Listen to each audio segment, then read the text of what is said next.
can't handle the truth.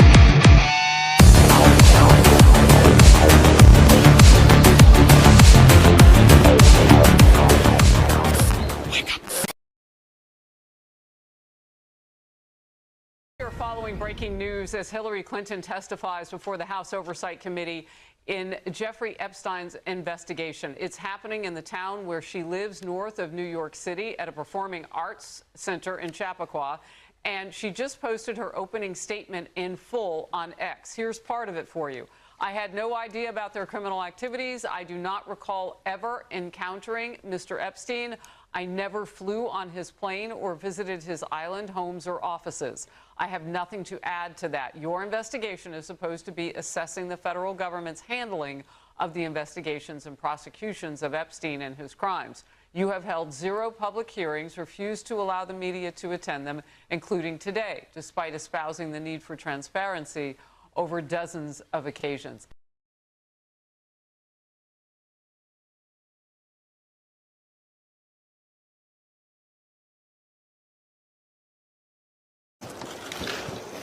Hello, everybody. Hello. Good evening. Well, I have just finished testifying. I answered every one of their questions as fully as I could, based on what I knew, and what I knew is what I said in my statement this morning. I never met Jeffrey Epstein, never had any connection or communication with him. I knew Ghislaine Maxwell casually as an acquaintance, but whatever they asked me, I did my very best to respond. It was disappointing that they refused to hold a public hearing, so I wouldn't have to be out here characterizing it for you. You could have seen it for yourself. We had asked for that. We think it would have been better for the committee and its efforts to gather whatever information they are seeking. We had a bit of a challenge in the beginning because we had agreed upon rules based on the fact it was going to be a closed hearing at their demand, and one of the members violated that rule, which was very upsetting because it suggested that they might violate other of our agreements. So we had to cease the hearing for a period of time until we could get assurances that no rules would be broken going forward, and we returned to answer questions repetitively, literally over and over again. I don't know how many times I had to say I did not know Jeffrey Epstein. I never went to his island. I never went to his homes. I never went to his offices. So it's on the record numerous times. It then got, at the end, quite unusual because I started being asked about UFOs and a series of questions about Pizzagate, one of the most vile, bogus conspiracy theories that was propagated on the internet, that was serving as the basis of a member's questions to me. So I can only say that the best exchange that I had came at the very end, when, contrary to every other deposition they have taken, no Republican member asked any questions about Jeffrey Epstein or Ghislaine Maxwell to anyone else they have deposed. And in fact, the Republican members didn't even show up for the deposition of Les Wexner. And when I said that, I had to point out that the only questions that any Republican member asked of any of the people they deposed was of former Attorney General Bill Barr, when Chairman Comer asked him about the allegations, in his view, about Russia's involvement in my election in 2016. So at the very end of this hearing, after I made that point, I want to commend Chairman Comer for raising a series of significant questions that I responded to about the nature of the investigation and the areas that I thought should be explored. So I appreciated that. I want to see the truth come out. So that was a reassuring way to end a very long, repetitive deposition. Secretary, you spoke in your opening remarks about how heartbroken you have been for the Epstein survivors as these files have come out.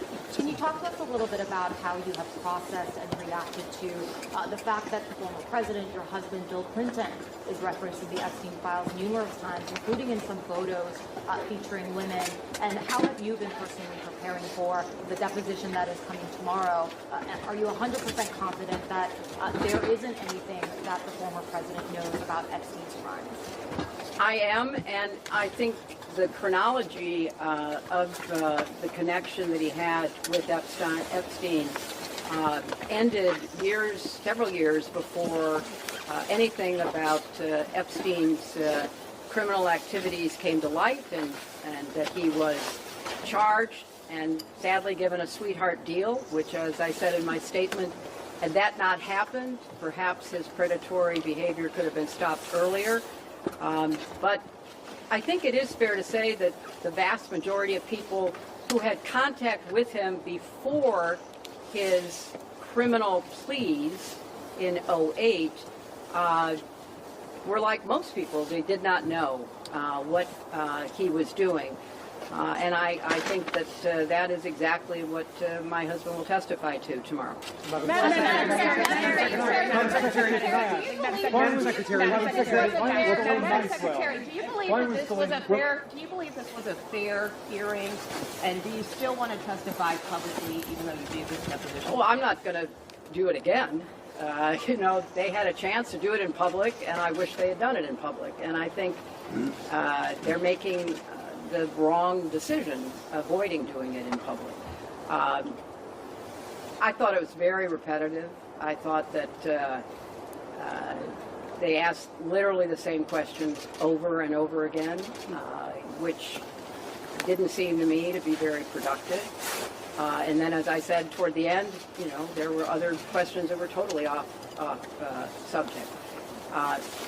So if they are going to fulfill their responsibilities to literally investigate the investigations, which is what they originally said was the scope of their work, I think they could have spent the day more productively. Madam Secretary,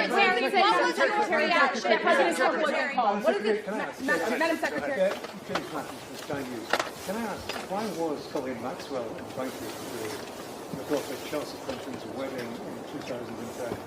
She'd already been mentioned in a civil lawsuit by Virginia G3 before that.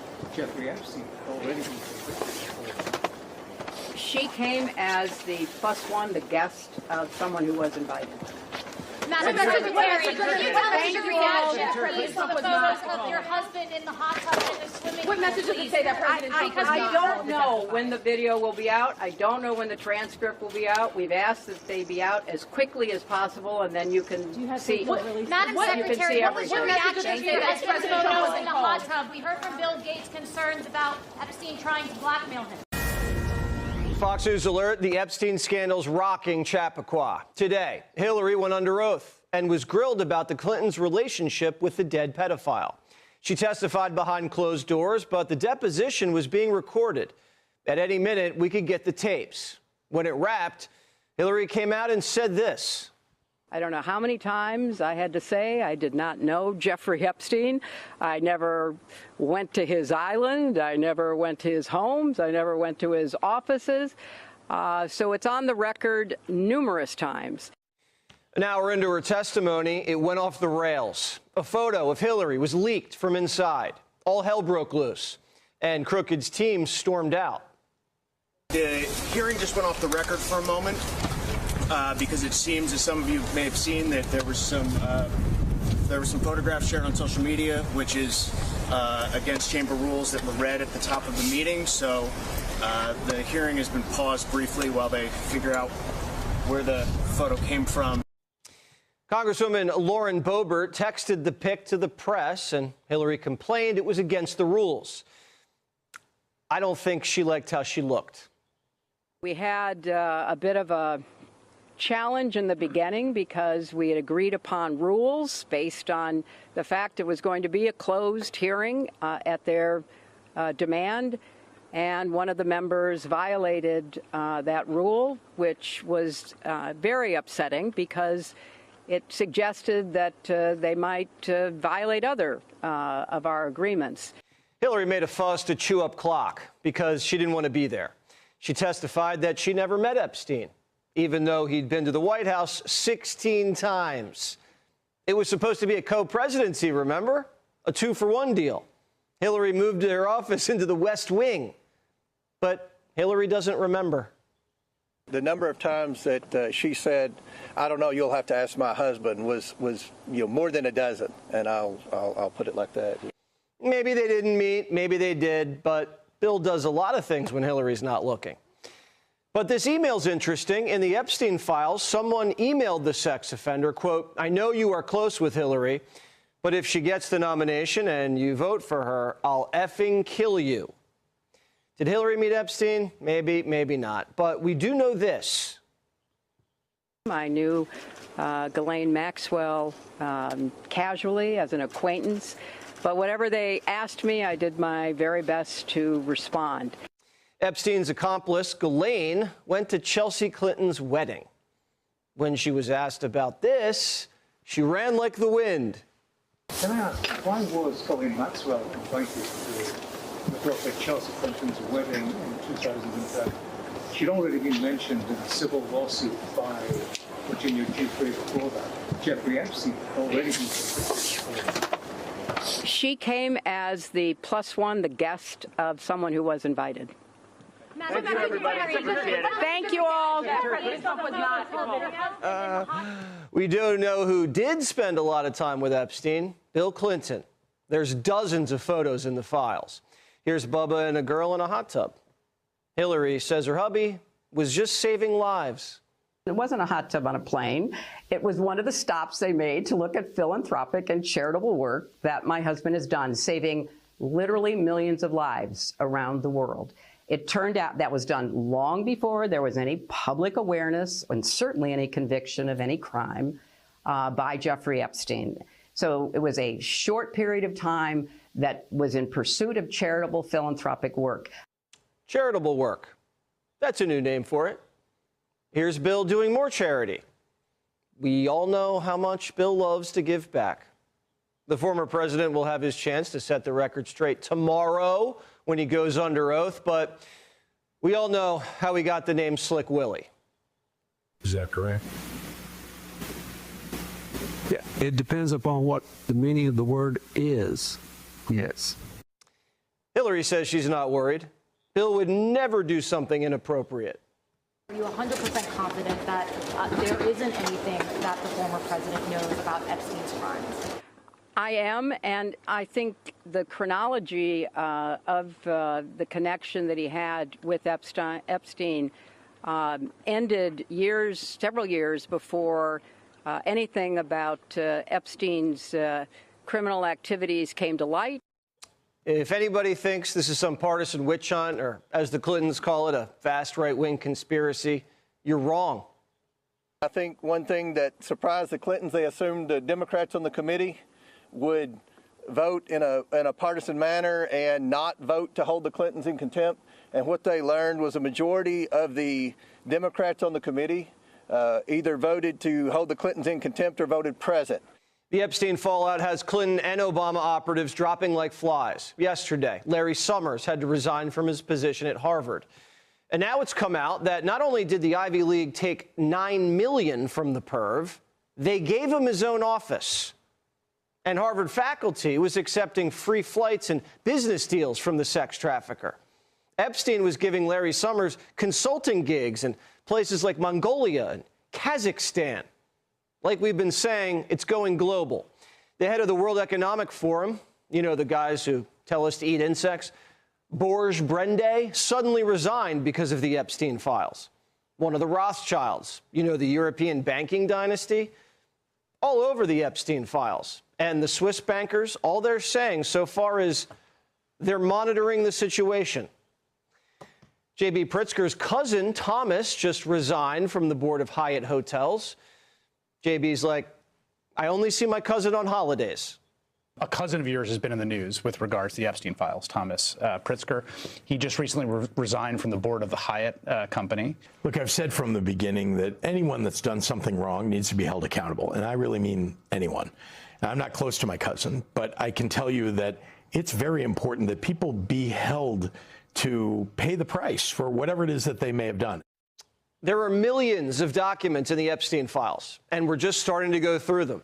Everyone's on edge, even Epstein's own brother.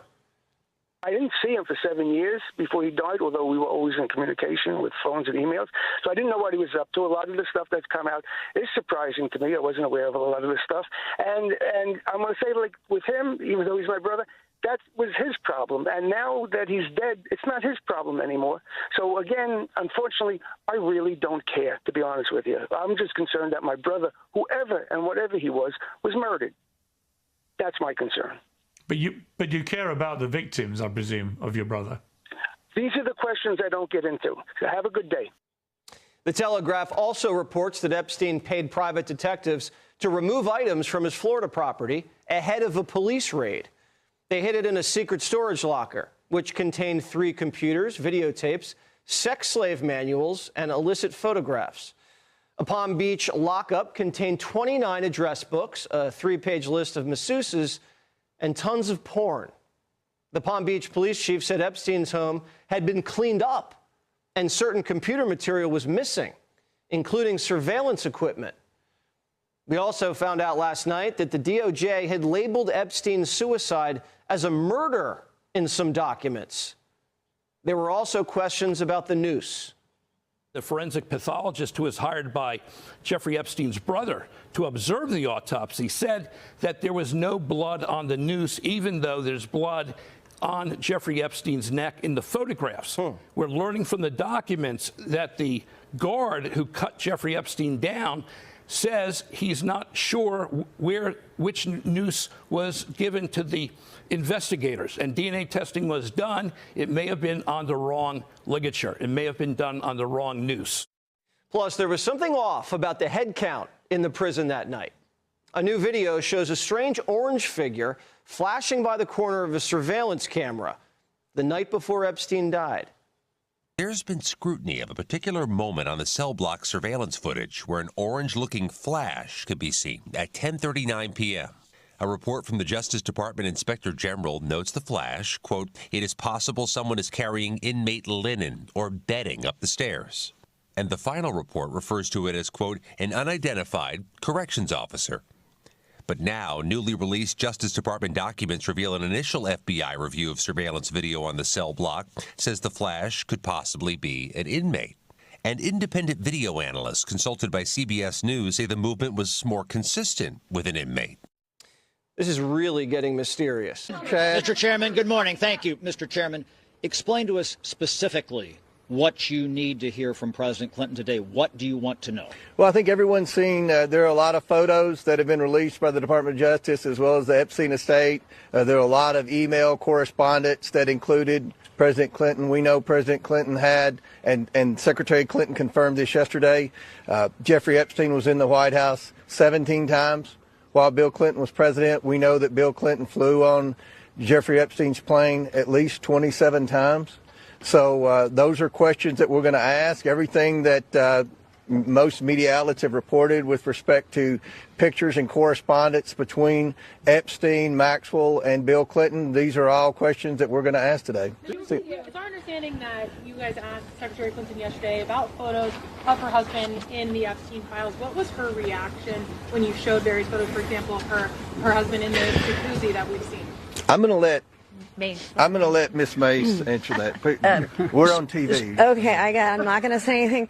No, she didn't want to answer any questions about any of that and deferred most of those, if not all of those questions, to her husband, and he will be thoroughly asked about that today. You know, what did he know? When did he know? What did he see? Because there are other people who've come forward publicly, like Kevin Spacey, who thought all of this was very strange and actually a very high risk for a president of the United States or former president. It's all very bizarre, but I asked her very pointed questions, and you'll see that in the transcript and the video that comes out, and you'll see how she responded as well, screaming.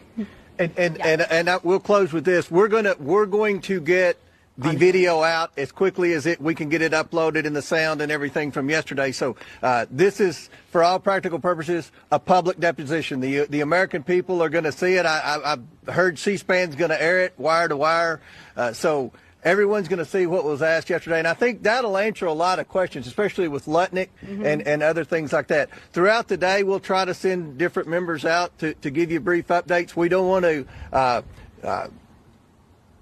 disclose what's going on in the deposition specifically until after at the conclusion, but we'll keep you updated, and we appreciate everyone being here and look forward to updating you throughout the day. Ms. Mace, what do you mean that Hillary Clinton was screaming? She was unhinged, and I hope that President Clinton is less unhinged today than his wife was yesterday. You'll see it. Why do you think she had a relationship with Mr. Epstein? Say again? Why do you think she had a relationship with Mr. Epstein? Well, he was basically instrumental, for his words, and I think you'll find out from Clinton probably today, in sending up the Clinton Global Initiative. Congressman, President Trump said that he was bothered by Bill Clinton coming.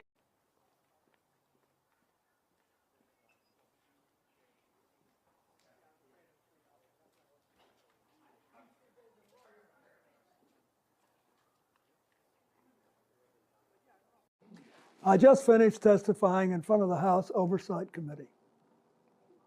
I did it for two reasons. First, I love my country, including our Constitution.